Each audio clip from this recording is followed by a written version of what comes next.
Okay, so we have here 4 more games still going on, like I said. We got Georgia Southern Marshall, top of the 9th. We got the top of the bottom of the 6th here. In the steal here. 1-1 count. 2 runners on. Or 1 runner on second. 2 outs. And we have Iowa State 8-4 now on Texas Tech. Texas Tech is Iowa State is trying to force the run though. We got 2-0 in CLU. We'll finish out here the 6th. And that is out number 3 here. So let's go to the only game on right now. Marshall at Georgia Southern. Gerlach. Also 1 for 4 with a single on the evening.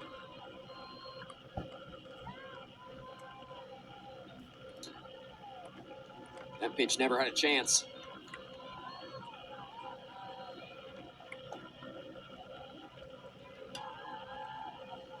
Kendricks for still trying to throw the change, even though she hasn't been able to locate it the way she would like tonight, because you have to be able to throw the change to complement and set up the rest of your pitches. Big cut there from Gerlach to even the count.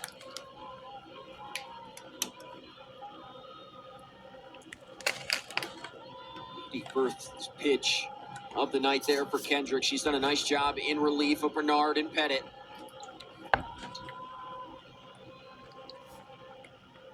The 1-1, 2-1.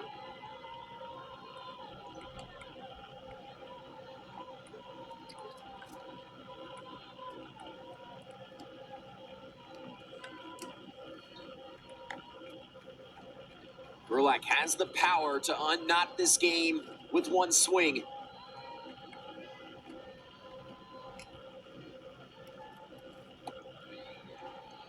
Kendrick showing a lot of respect, misses low. And Georgia Southern has had questions with the zone all night long. And Georgia Southern has really been working around the corners. That ball was a good idea. It had a late drop on it, just missed the zone by a little bit. And it's been the same way. You go back to the ball that Rice missed in the bottom of the 8th inning. That wasn't off by much.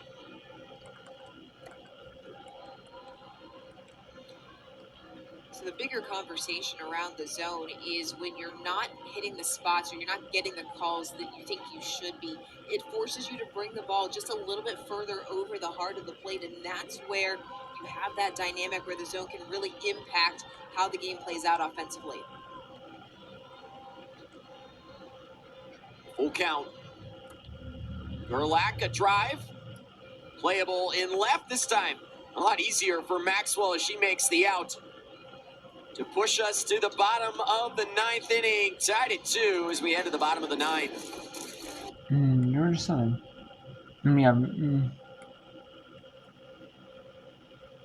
Iowa State is up 9-4, so that's kind of a game where it's like, Southern Utah and CLU is close, but it's early on in these games. These games are in the exciting parts right here. I was going to show Iowa State, Texas. And I keep showing McNeese Houston Christian at in Hammond, Louisiana. And I know I keep showing the 2 games. Same 2 games. But these are the exciting ones that are like in the most exciting spots. Iowa State, Texas. Yeah, it's exciting, yeah. It's just they kind of get games tomorrow. Tomorrow's lineup will start at 1 o'clock. That'll be a winner's bracket game, a dandy there. The winner of that game will be sitting pretty for the rest of the tournament. And then 2 losers brackets games at 3:30 and 6 or thereabouts tomorrow. All of the action coming your way right here on ESPN+. And then Friday, a championship game at noon and potentially an if necessary game following that one. And then it's on to the NCAA Regional for the winner of this tournament. Phillips draws a base on balls. Let's see if they put a pinch runner in for her. And I think that's exactly what's coming right now. She's still battling the ankle injury. And this is Jada Munoz. Munoz is pinch running. And Reese Reyna is at the plate. She's had a good day. She's got a double and an RBI, a couple of RBIs on that first inning double. Grounded out a couple of innings later, and then had a sacrifice fly to right field last time. 3 driven in, 3 of the 8 have come off this young lady's bat. And the pitch. A little bit tight. Katie James started. She did not get out of the first inning. Lindy Swanson threw 3 1/3 effective innings of relief, and it's been Ronnie Groffman since the 5th.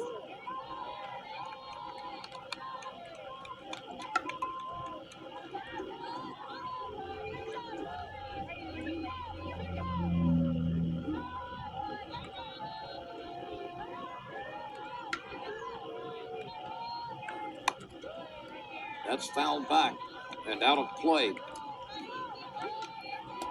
Reese Reyna is one of those players that has a ton of competitiveness in her. She does not ever fight. She does not ever give up, and she's never out of a fight. So it's so fun to watch her stay in this at-bat and to compete. And the pitch is tight. Runner is on the move. It bounces in. Safe at second. It bounced in. That's why the runner's safe. Now it's going to dominate. See if Marshall or it can hold under someone the attempt and see if Georgia Sealer beat the bottom. This guy down the right field line, but foul. Here's a look back at that play. This sent us to extra innings. What a grab by Maxwell. Just tremendous effort. Giving of your body, going for the ball. Fantastic play. The 0-2. Staying alive.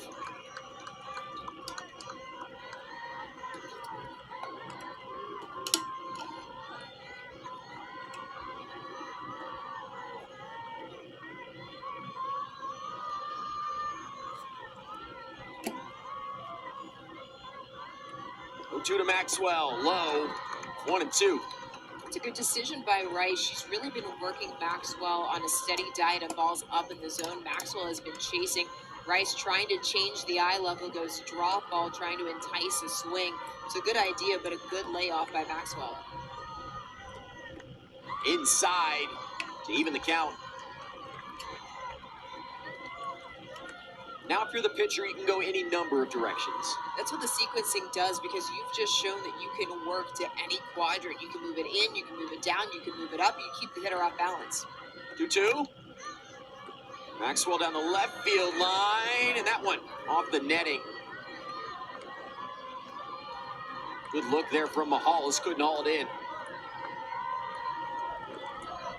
You can't fault the effort on either side. Right now, Marshall, Georgia Southern giving absolutely everything they have going for these balls in foul territory.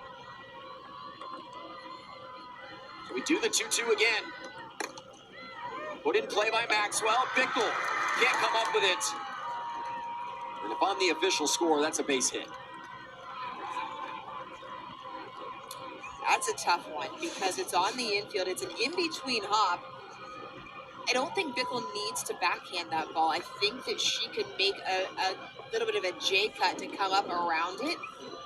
But in that moment, that's a split-second decision that you have. Backhanding, it's always a little bit risky. So Maxwell on first base. Just one stolen base on the year for Maxwell. And Emma Davis at the plate. They did give an error to Bickle there. Maxwell on base with the E6. Quiet night so far for Davis. Had the single to lead off the game, but since then, 0 for 3. Put in play. Playable at third. They go the short way. Hard slide from Maxwell. Ulrich able to hang on. 2 outs now in the 9th. Maxwell doing what she's supposed to do as a base runner. Hard slide into second base, trying to break up any opportunity for a double play. Davis getting that ball really deep off of the back hip, trying to drive it to the left side of the field. Mahala shifted over, making sure she really fielded that ball into her core and kept her body in front of it. think you've got to get Davis in motion here. Stays. Perkins slapped that one the other way and out of play. I agree with you on Davis. I think with Perkins, it's a really good opportunity to put on a hit and run. She's 2 for 3 tonight. She's made good contact. She's not going to be a home run hitter. She's gap-to-gap style. If you can put Davis in motion and get Perkins to hit one into the gap, you're looking at sending Davis all the way from first.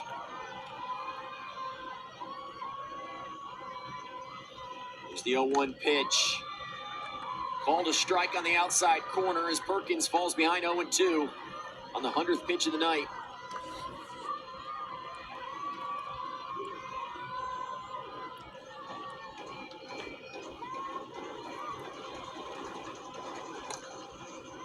Dribbler. Going to be a tough play. Handled by Ulrich. And that is out. And we are going to the top of the 10th. Let's see if Iowa State can score 3 runs and force Texas Tech to have to run rule, or to have to get run. Tiana Poole and Alicia Ranches having a little fun. Now it's back to business. Poole at first, Ranches at second. All 4. Bases loaded again for Iowa State.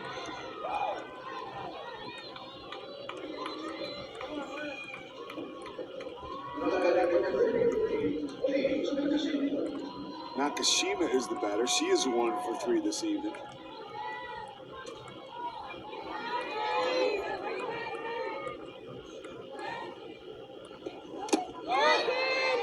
Olivia Raines trying to find her rhythm.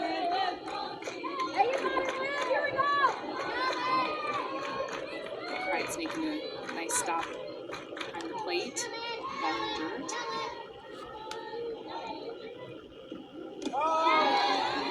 And that's 2-0.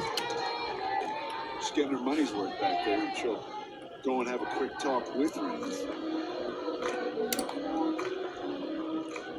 You can just feel that Olivia Raines is just trying to find the strike zone right now, just struggling to figure out where the home plate umpire wants it and taking some time for herself. Yeah, life in a circle is a head game. We're looking at a player who, as a sophomore in high school, was the Gatorade Player of the Year in the state of Oklahoma. Obviously, that state churns out many an elite softball players. Not short on ability. Reaches up and grabs it and is out of the inning. Iowa State leaves 4 on board. Attacks on 3. We head to the bottom of the 6th. Texas State.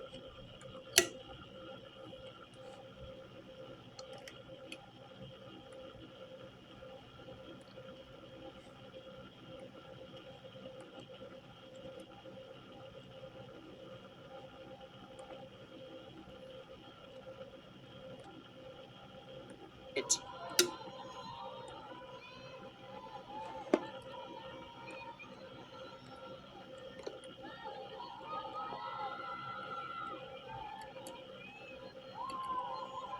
During the longer this game goes, who do you feel like holds the advantage? Right now, I don't think either team has the advantage. It felt like Marshall had it towards the end of the game in terms of being able to get runners on and apply the pressure, but Georgia Southern has found the defensive answer. 1-2. And this one, more than anything, feels like it's just going to come down to one big hit. It feels like it has that feeling where it could be either team's game at this point. Well, Faringa started this game in the circle for Marshall. She could be the hero here in the 10th. Sky. And playable and short for Thames for out number 1. Always important to get that first out if you're Georgia Southern. You go back to when Marshall was really doing damage. They were getting those leadoff runners on, but from the 6th inning on, Georgia Southern has been able to erase the leadoff batter for the Thundering Herd. Cam Mahalis, 0 for 4 on the night. Like a broken record, but that 7-game hitting streak still on the line here in the 10th inning. And tons of bonus opportunities. So say if you're Mahalis, you're getting opportunities to extend it, so you want this game to go as long as possible. Love to continue it with potentially a walk-off. That'd be a good way to extend the hitting streak. 5 home runs on the year for Mahalis.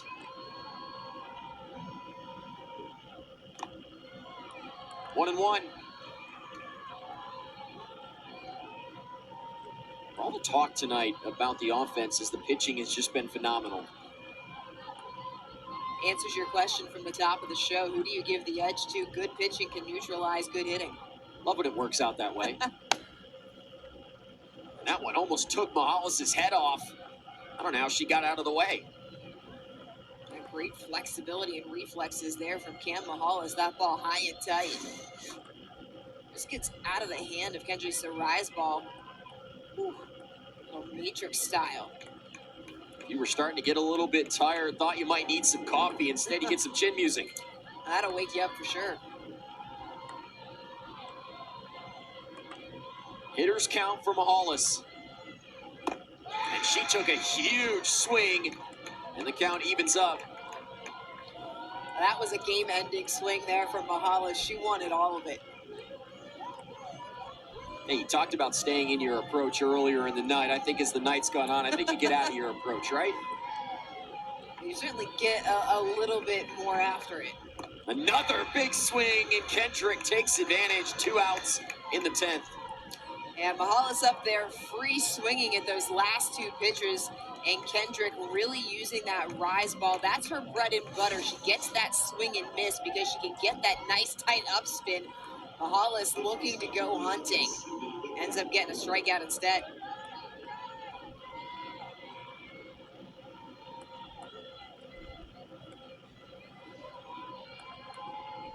Tenth inning here in San Marcos, and for the second year in a row, the 7-10 game has gone late into the night. Sydney Bickle at the plate, 0 for 4 on the night.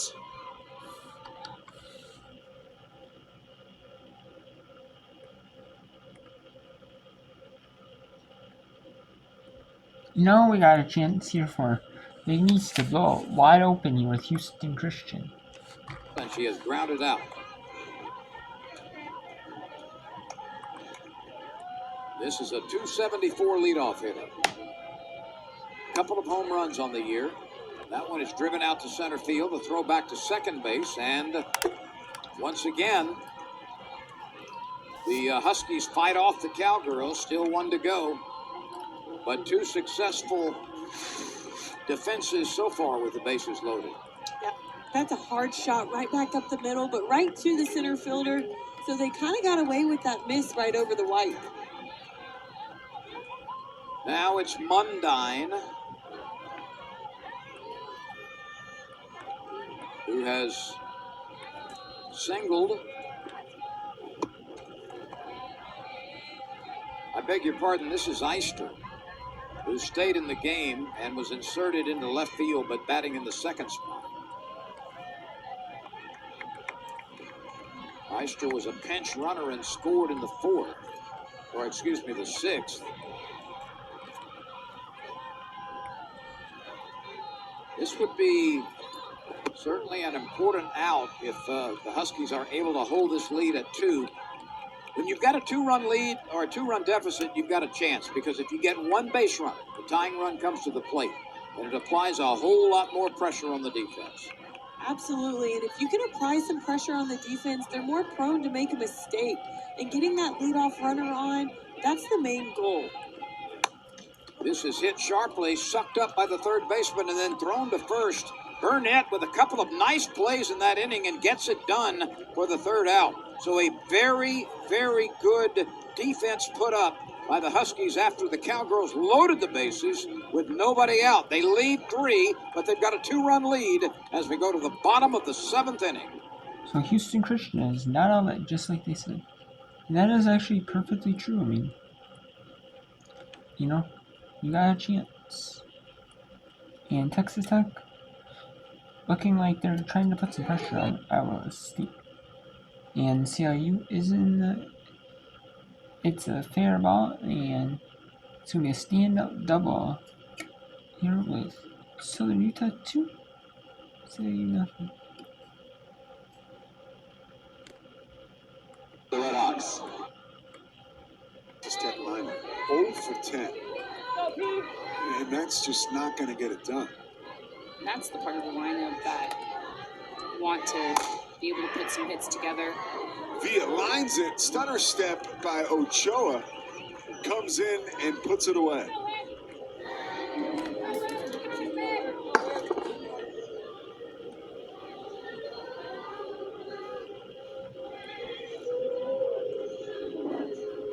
Brings up Kerry Wyckoff, who was 0 for 2.